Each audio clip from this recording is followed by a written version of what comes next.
Halo teman-teman, ketemu lagi di channel kami, Investasi Kesehatan. Kali ini kita akan membahas kehamilan dengan COVID-19.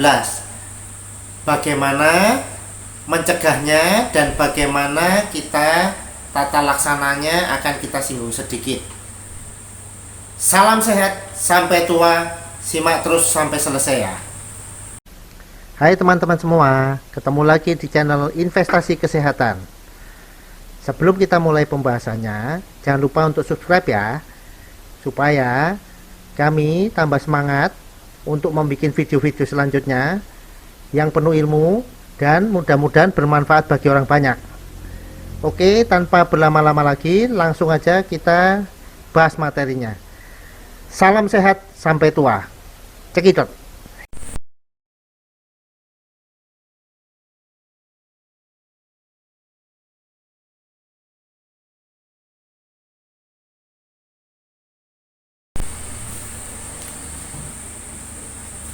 Ketemu lagi di channel kami. Kita bahas tentang kehamilan dengan COVID ya kali ini. Karena akhir-akhir ini ibu-ibu hamil dengan COVID itu sangat banyak. Oleh karena itu, saya ingin membahas ini sedikit. Kita bahas mulai dari bagaimana COVID itu menular. Jadi, penyakit ini, corona ini menular dari manusia ke manusia lewat droplet, artinya lewat air liur, lewat cairan-cairan tubuh kayak misalnya bersin, ingus dan sebagainya. Nah, ini menularnya lewat situ dan tidak tertutup kemungkinan dia juga ditularkan secara airborne, jadi ditularkan melalui udara. Penularan penyakit-penyakit dengan penularan seperti ini, maka pencegahannya adalah tidak terpapar dengan menggunakan salah satunya masker. Yang kedua adalah tidak dekat-dekat dengan pasien yang menderita COVID-19. Nah, COVID-19 ini menyerang apa sih sebenarnya? Meskipun yang paling ditakutkan adalah dia menyerang di saluran pernafasan kita. Saluran pernafasan itu bisa saluran pernafasan atas sampai di paru-paru. Nah, tetapi juga tidak tertutup kemungkinan dia bisa akhirnya bisa dirasakan di organ-organ tubuh yang lain. Jadi seringkali pada pasien dengan corona itu menimbulkan nyeri-nyeri di daerah sendi-sendi, nyeri-nyeri di tulang-tulang, bahkan seringkali juga disertai dengan diare. Nah, kami punya prinsip, makanya kami pakai salam sehat sampai tua. Prinsip kami adalah mencegah lebih baik daripada mengobati. Ya, mencegah lebih baik daripada mengobati. Meskipun banyak orang bilang kematiannya COVID cuma 5%, tetapi ingat loh, 5% ini nyawa loh. Jadi bagi kami petugas kesehatan, dokter, perawat, bidan, satu nyawa berharga. Jadi jangan dianggap 5% ini sesuatu yang murah. Nyawanya orang kalau itu kena saudara Anda, kena kerabat Anda, itu tidak murah meskipun hanya satu ya. Maka apa yang kita perlu lakukan untuk mencegah ini adalah sebenarnya 5M ya, 5M. 1, menggunakan masker. 2, mencuci tangan. 3, menjaga jarak dengan orang lain. 4, menjauhi kerumunan. Dan 5 adalah membatasi ruang gerak kita. Jadi artinya ruang gerak kita ini adalah sebisa mungkin, seminimal mungkin, kalau tidak terlalu perlu kongko-kongko, nongkrong di kafe untuk senang-senang. Inilah yang kita batasi. Bukan artinya Anda tidak boleh belanja ke pasar, tidak boleh ini. Karena kalau Anda tidak belanja ke pasar, terus Anda makan apa? Nanti bukan mati karena corona, mati karena tidak makan. Ya. Nah, ini yang perlu saya garis bawahi di sini adalah tolong sekali lagi penggunaan masker ini diperketat dan mohon sadar diri kita semua. Kenapa seperti itu? Ini deh ya. Kalau Anda tidak percaya dengan adanya corona, karena ada sebagian masyarakat yang tidak percaya dengan corona, maka saya kasih tahu ini saja. Jadi setiap tahun di Indonesia kurang lebih ada 842.000 kasus TBC. Ya. Kasus TBC ini ditularkan dari manusia ke manusia lewat droplet. Pencegahan TBC gimana? Pakai masker. Jadi kalau Anda tidak percaya COVID ada, coba deh Anda sekarang mencegah Anda sendiri kena TBC dengan penggunaan masker.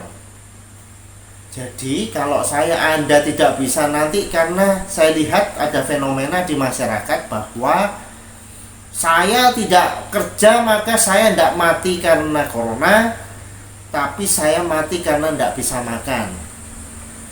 Saya lebih baik mati karena corona daripada saya mati karena tidak bisa makan. Banyak masyarakat kita yang masih berpandangan seperti itu.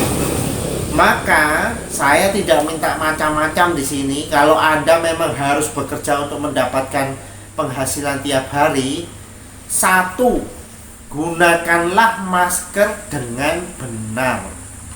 Ya, ingat-ingat ya. Gunakanlah masker dengan benar. Jangan maskernya di dagu, maskernya entah kemana. Nanti ketika sudah kena corona, Anda bilang di COVID kan, dan Anda bilang bahwa saya sudah pakai masker tetapi tetap kena COVID. Ya, karena saya lihat lebih banyak orang yang menggunakan masker dengan cara yang tidak benar daripada yang benar. Ya. Yang kedua adalah sering mencuci tangan, dan ketiga, ini yang juga salah satu yang penting juga, jangan terlalu banyak berinteraksi dengan manusia yang lain, secukupnya saja. Dan saya tahu bahwa ini agak susah di masyarakat karena pada dasarnya manusia adalah makhluk sosial. Tapi untuk sementara ini mungkin ada baiknya kita menjadi kepribadian yang sedikit antisosial. Nah, bagaimana dengan kalau kita sudah hamil, kemudian kita kena COVID? Maka kita harus tahu bahwa di COVID itu supaya mudah penderita dengan corona itu dibagi menjadi, ada yang orang tanpa gejala, ada yang orang dengan gejala ringan, jadi hamil dengan COVID tanpa gejala, hamil dengan COVID gejala ringan, hamil dengan COVID gejala sedang atau berat. Ini untuk masyarakat ya. Kalau kami ada sendiri lagi, tetapi untuk masyarakat penting diketahui yang tiga ini. Biasanya masyarakat kita akan bilang, orang tanpa gejala kok berarti nggak ada penyakitnya. Nah, ini Anda harus tahu. Orang TBC sebagian besar juga tanpa gejala. Mereka baru bergejala ketika TBC-nya sudah memberat.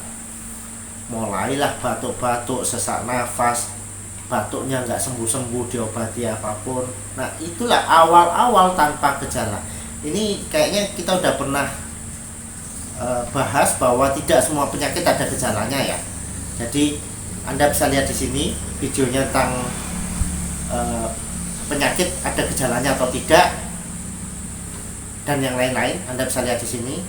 Dan Anda untuk mengetahui kenapa orang bisa OTG, Anda juga bisa lihat di sini nih video kita yang tentang ini, tentang reaksi respon imunologis ya, bagaimana sistem kekebalan tubuh kita sehingga kita meskipun terinfeksi tidak sakit.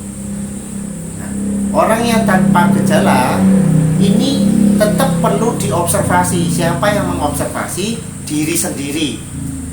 Apa yang diobservasi? Satu, rasanya ada gejala atau tidak.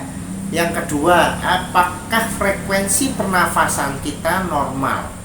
Frekuensi pernafasan yang normal di bawah 20 kali per menit dan saturasinya lebih dari 95%. Nah, ini Anda mungkin perlu belilah alat yang untuk mengukur saturasi oksigen. Nah, kita bahas sekarang yang gejala ringan. Gejala ringan gimana? Gejala ringan ini adalah gejalanya mirip orang flu. Ya, bisa juga disertai jadi sakit tenggorokan, sakit kepala, nyeri-nyeri badan, pilek, demam, batuk. Ya, bahkan kadang-kadang muncul merah-merah di kulit kita. Ya. Terus kemudian ini salah satu yang cukup bisa dipakai adalah susah atau tidak bisa mencium, susah atau tidak bisa merasakan apapun di lidah kita, ya, atau bisa juga merasa kelelahan, diare. Nah, ini adalah salah satu gejala ringan.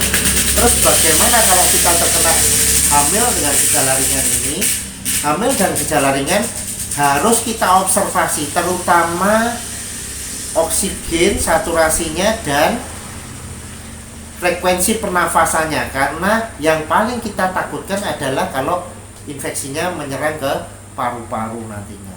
Bagaimana dengan gejala yang berat?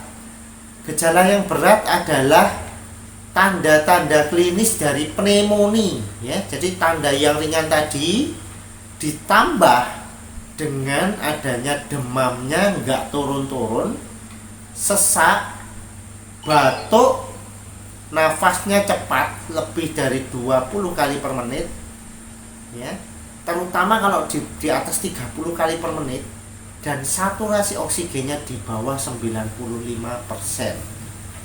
Nah, ini adalah tanda-tanda dan klasifikasi bahwa Anda perlu ke rumah sakit, Anda harus dapat oksigen. Ya.